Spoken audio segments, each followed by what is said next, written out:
Salut tout le monde dans cette nouvelle vidéo Lego en ce samedi matin ensoleillé, je l'espère pour vous aussi, si vous regardez cette vidéo quand elle sort. On parle aujourd'hui du set 71-706 Cole's Speeder Car. C'est un set dans la gamme Ninjago sorti le 1er janvier 2020, c'est donc une petite nouveauté de cette année. C'est vendu à 9,99 € sur le shop Lego, ça comporte 2 figurines et 52 pièces. Et on va enchaîner tout de suite avec la pesée pour avoir une idée un petit peu de ce que ça vaut. Et si mon intuition par rapport aux petites boîtes est bonne, logiquement ce bolide de Code, enfin ce Cole's Speeder Car devrait nous coûter un bras. J'en tremble à l'école. Prends ton courage à deux mains. Et on a donc 127 grammes. On va mettre ça en rapport au prix et j'ai bien peur que ça pique. Et ben verdict, ça fait du 78 € le kilo. J'aurais trouvé ça plus cher, j'aurais misé sur du 100 plutôt. Donc 78 € le kilo pour cette petite boîte, c'est cher toujours, mais c'est moins pire que qu'est-ce que je croyais. Oui, c'est pas français, je sais. On enchaîne tout de suite sur un petit tour de la boîte et ensuite la review. Petit tour de cette petite boîte, puisque c'est une boîte dans la gamme 4+, c'est tout petit, c'est tout mignon, toujours la gamme qui remplace la gamme Junior. Alors rien de trop à dire, si ce n'est qu'on voit le bolide, la voiture de Cole en face avant, qu'on a une vue digne des figurines, voilà, Cole en mode Digicole je pense, sur le dessus, et à l'arrière, voilà. On a une petite aperçu de la sauce à laquelle on va être mangé dans cette boîte et ça va être vite vu puisque c'est une petite boîte. Voilà, donc on va pas se spoil plus. Ce que je vous propose, c'est que je vais ouvrir la boîte tout de suite.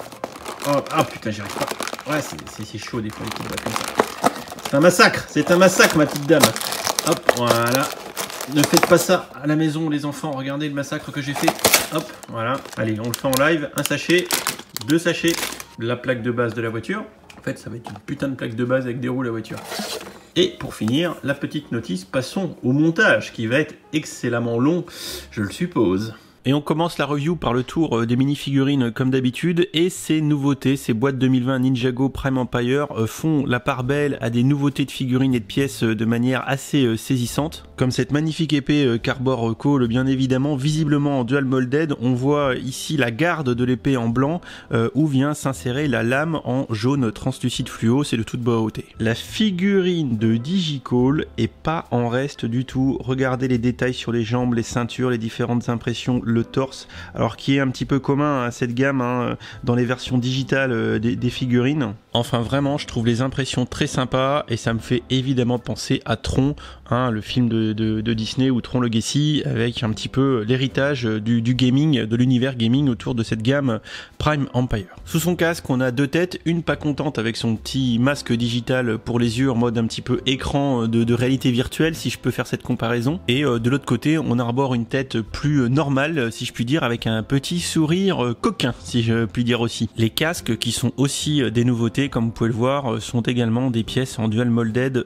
c'est vraiment très joli, très bien fait, franchement, j'aime beaucoup. On a ensuite la figurine de Osner, qui est sur sur une planche de surf, voilà, et il est équipé comme un goré, donc on le voit d'ailleurs avec la nouvelle pièce de moulée d'espèce de manette de PS4 et une belle épée en deux parties, puisqu'on a d'abord la lame dans cette partie bleu translucide et ensuite on retrouve la fameuse pièce exclusive qui arrive avec cette gamme Ninjago que les geeks vont adorer, à savoir l'espèce de manette de PS4 visiblement là encore dual molded. Parce qu'à regarder de plus près, clairement Lego s'est pas amusé à faire de la topographie sur les zones rouges, c'est bel et bien 2 matières plastiques de couleurs différentes qui sont assemblées en même temps pour faire cette manette de PS4 qui est une pièce de toute beauté. Au demeurant, sur un set à 10 balles, on est d'accord, les figurines sont super qualitatives, toutes les pièces comme celle de Cole, alors la figurine de Cole est entièrement exclusive, mais celle de Osner c'est pareil, Regardez les détails des impressions sur le torse et sur les jambes, c'est évidemment des motifs et des pièces qu'on pourra réutiliser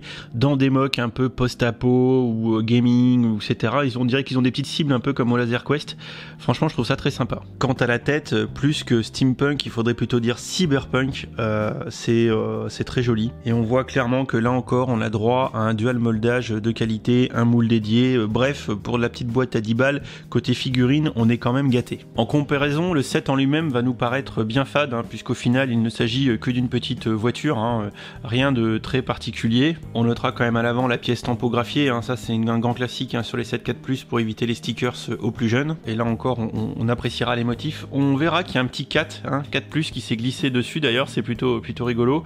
Le code couleur est plutôt sympa. Les deux sabres à l'arrière donnent un petit côté aérodynamique plutôt sympatoche et pourront être utilisés comme armes. On pourra mettre évidemment une figurine à l'intérieur du véhicule. Et enfin on appréciera un petit peu la différence de taille entre les pneus qui donne un petit effet de dragster que les ch'tis d'enfants, je pense, devraient apprécier. Voilà pour cette petite review qui mange pas de pain de ce petit set à 10 boules dans la gamme Ninjago version 2020 Prime Empire.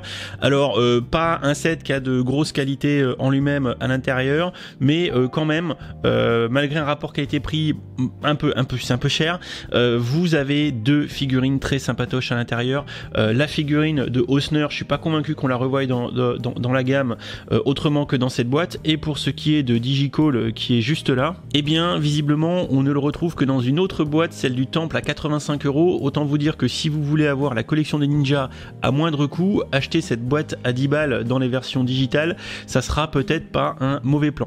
Voilà, j'espère que cette petite review à la cool vous a plu. Le reste des véhicules de la gamme, des boîtes de la gamme Ninjago Prime Empire arrive sur la chaîne très rapidement. En attendant, n'hésitez pas à vous abonner, à laisser un petit commentaire, un petit pouce, et je vous dis à très vite pour une nouvelle vidéo. Salut! Et si t'as aimé cette vidéo, n'hésite pas à aller regarder mes autres contenus. Tu as ici 2 liens vers d'autres vidéos ou playlists. Fais-toi plaisir si tu aimes les Lego. Allez, ciao!